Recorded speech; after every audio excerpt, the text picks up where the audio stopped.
अब पौराणिक कथाओं पर आते हैं। हम जानते हैं कि इलियड होमर ने लिखा था। वो एक अंधा व्यक्ति था। उसने लिखा कि 14,000 घोड़े हैं, मगर क्योंकि हम जानते हैं कि उसने खुद घोड़ों को नहीं देखा होगा, इसलिए हम मानते हैं कि उसमें किसी तरह की ऐतिहासिक कहानी बुनी जा रही है। मगर आजकल सभी धार्मिक ग्रंथों को उपदेश माना जाता है। तो क्या हमें ये मानना चाहिए कि रामायण महाभारत में भी कहानियाँ गढ़ी गई हैं और उन्हें साहित्य मानने की जगह उपदेश मानना गलत है? मैंने कभी किसी को रामायण और महाभारत को उपदेश मानते नहीं देखा। कुछ खास भाग हैं जो नहीं नहीं, वो नहीं मान सकते, क्योंकि वो भ्रम से परेशान हो जाएंगे। क्योंकि महाभारत में हर तरह के लोग हैं, बेहतरीन लोग, बुरे से बुरे लोग, इनके बीच हर तरह के स्त्री पुरुष उसमें हैं। 1 लाख से ज्यादा चरित्र हैं। उसे आप उपदेश कैसे मान सकते हैं?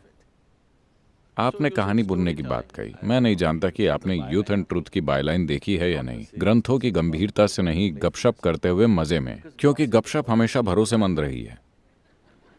इतिहास में कभी किसी ने ऑफिशियल बातों पर विश्वास नहीं किया। आधिकारिक बातें चाहे जो भी हों, लोगों ने आसपास अपने दोस्तों और रिश्तेदारों से पूछा क्या हुआ। जब 5 लोगों ने 5 चीजें कही तो लोगों ने उस गपशप में से थोड़ी सी सच्चाई निकालने के लिए अपनी बुद्धि का इस्तेमाल किया। मगर लोगों ने हमेशा आधिकारिक बातों से अधिक गपशप पर भरोसा किया है कि नहीं? सिर्फ आज नहीं, हमेशा से। लेकिन ये देखते हुए कि इस गपशप से सत्य इतना बदल सकता है कि वो हमेशा के लिए खो जाए, तो क्या आपको लगता है कि ये चिंताजनक है?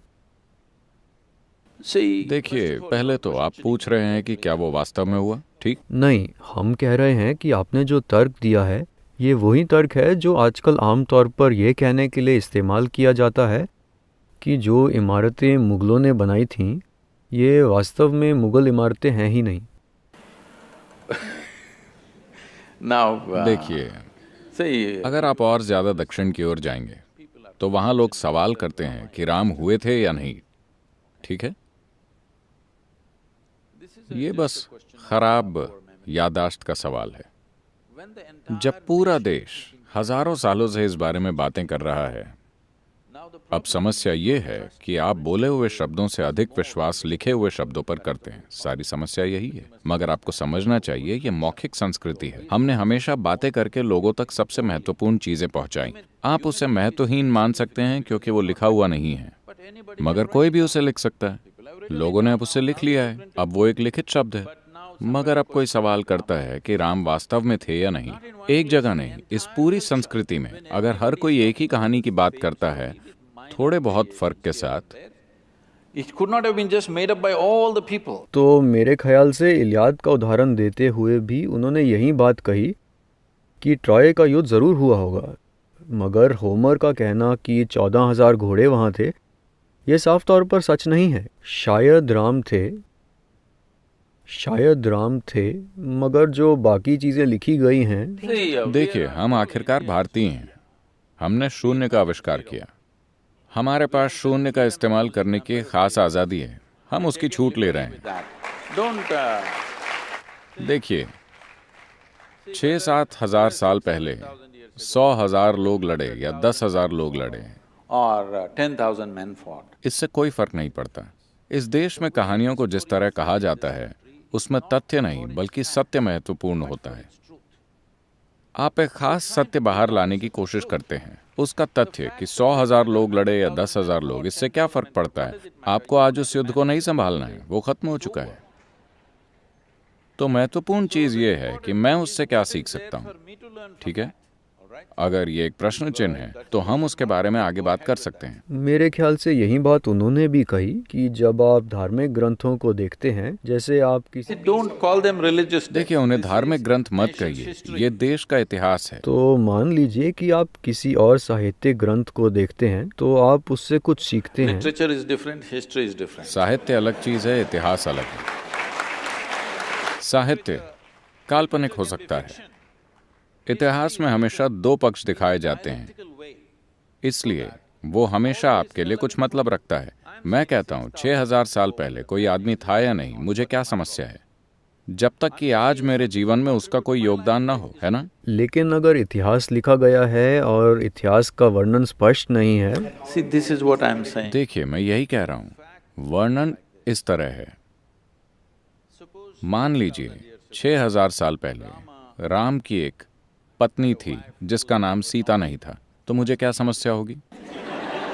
We are हम not ये सवाल questioning नहीं whether कर the रहे हैं कि उनका name नाम was सीता Not था या only the नहीं। name, I'm saying, okay, he was not his. ठीक है, उसके पिता का नाम वो नहीं था, वो अलग तरह के इंसान थे, मुझे उससे क्या फर्क पड़ता है? हम घटनाओं के क्रम पर भी सवाल कर रहे हैं यहाँ You can. कि वे कैसे हुए थे। Sequence of events also you can question, but what? कौन सी घटना कब हुई, इस पर भी आप सवाल कर सकते हैं, मगर मैं ये पूछ रहा हूँ कि 6000 साल पुराने नाटक में अगर थोड़ी हेरफेर हो गई है तो ये आपकी समस्या नहीं है। समस्या सिर्फ ये है कि क्या हमारे लिए उसमें कुछ है। बात बस यही है। तो सवाल है कि इस देश में हम राम की पूजा क्यों करते हैं। वो कोई बहुत सफल व्यक्ति नहीं थे। अगर आप इसे ध्यान से देखें तो वो लगातार असफल रहे। हाँ, आज भी वो जमीन की समस्याओं से जूझ रहे हैं, इसीलिए आपने ये मुद्दा उठाया।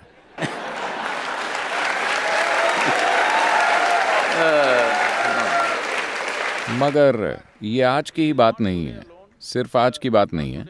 अपने जीवन की शुरुआत से ही वो लगातार मुसीबत और मुसीबत और मुसीबत में रहे। देखिए, राजा बनना उनका अधिकार था। 17 या 18 साल की उम्र में उनका राज्याभिषेक हो गया। उन्होंने एक राजकुमारी से विवाह किया और 1-2 साल के अंदर ही उन्हें जंगल भेज दिया गया। वो जंगल में पिकनिक मनाने नहीं गए थे, जैसा कि कुछ टेलीविजन धारावाहिक दिखा रहे हैं कि राम सीता वो सब कर रहे हैं। नहीं, ये उन्हें राज्य से, सत्ता से और हर चीज से बाहर फेंकने जैसा था। इन सबसे ही कोई व्यक्ति टूट सकता था, मगर वो वहीं बस गए। मगर राम एक शंकालु व्यक्ति भी थे। जब सीता उनके पास वापस आई तो पहले उन्हें अग्नि परीक्षा देनी पड़ी। पहले वो आग से गुजरी। We will come there, don't jump. First let's kidnap her, हम no? उस पर आएंगे, कूद कर वहां मत पहुंचिए, पहले उनका हरण तो कर ले। Now you're changing the... देखिए, अब आप चीजों का क्रम बदल रहे हैं। पहले उनका अपहरण करते हैं, ठीक है? First let's kidnap her, all right? Now... अब ये श्रीलंकाई लोग आकर उनकी पत्नी का अपहरण करके चले जाते हैं। आखिरकार वो एक राजा हैं। अगर कोई उनकी पत्नी को चुराकर 3000 किलोमीटर दक्षिण की ओर ले जाता है, ये पता लगाने के लिए कोई जीपीएस भी नहीं है कि श्रीलंका है कहाँ, ठीक है? उस समय में एक राजा होने के कारण वो इसका कोई स्थानीय समाधान खोज सकते थे। उनसे शादी करने के लिए बहुत सी स्त्रियां तैयार हो जाती हैं। वो एक राजा हैं, मगर वो उनकी खोज में जाते हैं, भारी भरकम सेना के साथ नहीं, बस वो और उनका भाई, आम लोगों की तरह। अगर एक व्यक्ति ये जाने बिना कि उसकी पत्नी कहाँ है, वो जीवित भी है या नहीं, या उसके साथ क्या हुआ है, अगर वो 3000 किलोमीटर दक्षिण तक चल कर जाता है, तो इसका मतलब है कि वो उनके लिए बहुत मायने रखती है। Otherwise, why would a man walk that distance? वो वहां जाते He हैं, goes there. एक तमिल सेना बनाते हैं, ये मत भूलिए। And then, फिर युद्ध होता है, there is a fight. वो सैकड़ों लोगों को मार देते हैं और एक सुंदर शहर को जला देते हैं, अपनी पत्नी को वापस लाते हैं और रहने लगते हैं। इससे पहले मैं आपको बताता हूँ, वो 1 वर्ष के लिए हिमालय में प्रायश्चित करने जाते हैं। उनका भाई पूछता है, आप पागल हैं? इस आदमी ने आपकी पत्नी चुरा ली और आप उसकी मृत्यु के लिए प्रायश्चित कर रहे हैं? वो बोले, रावण के 10 मूल स्वभाव थे, उनमें से 9 भयानक गुणों को मारने के लिए मुझे कोई प्रायश्चित नहीं करना है, कोई तपस्या नहीं करनी है। मगर वो एक महान भक्त भी था और मैंने एक भक्त को भी मारा, तो ये आदमी 1 साल के प्रायश्चित के लिए गया। Year of penance the man goes for. This is not a...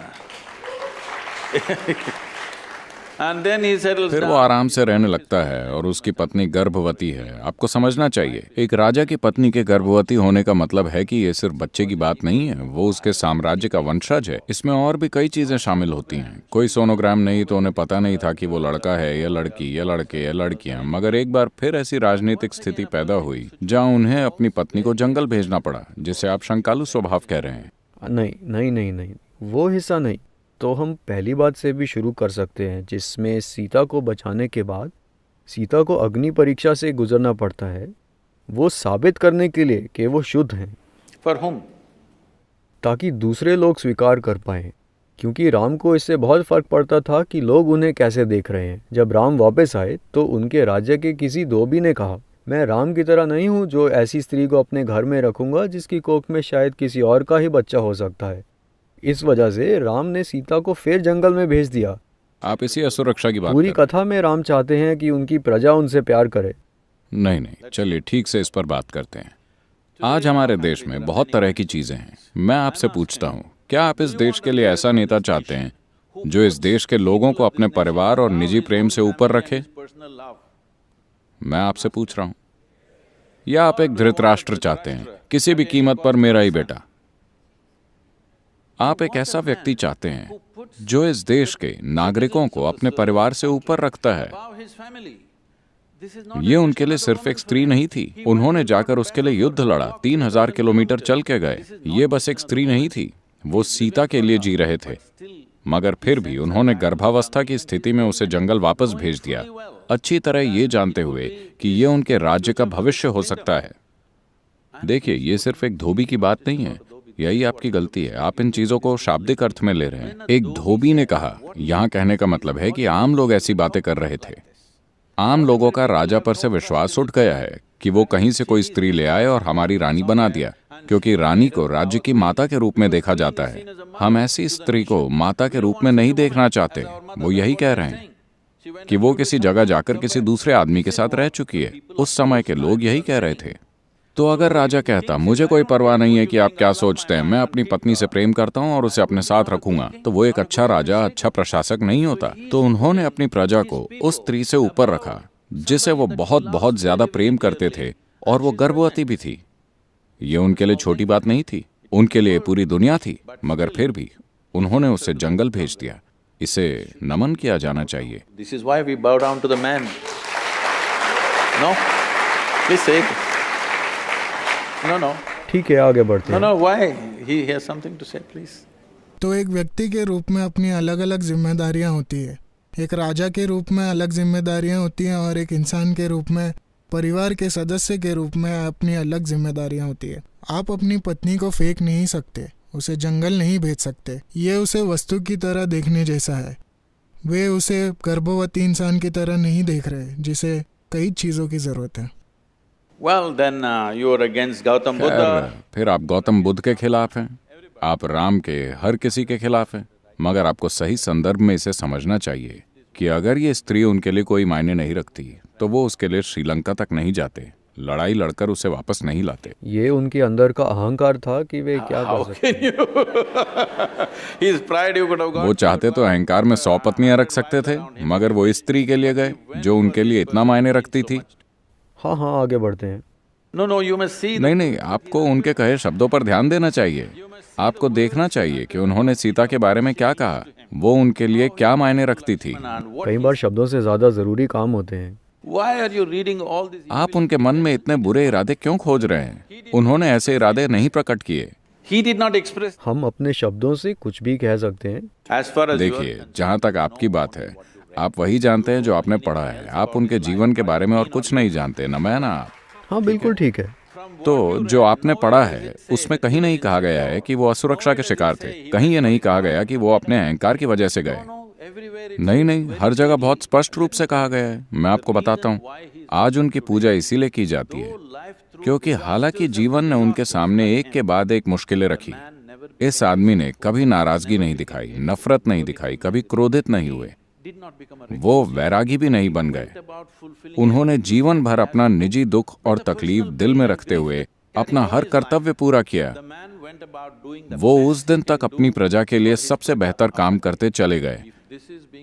अगर इसे आप अहंकार का दोष मानते हैं तो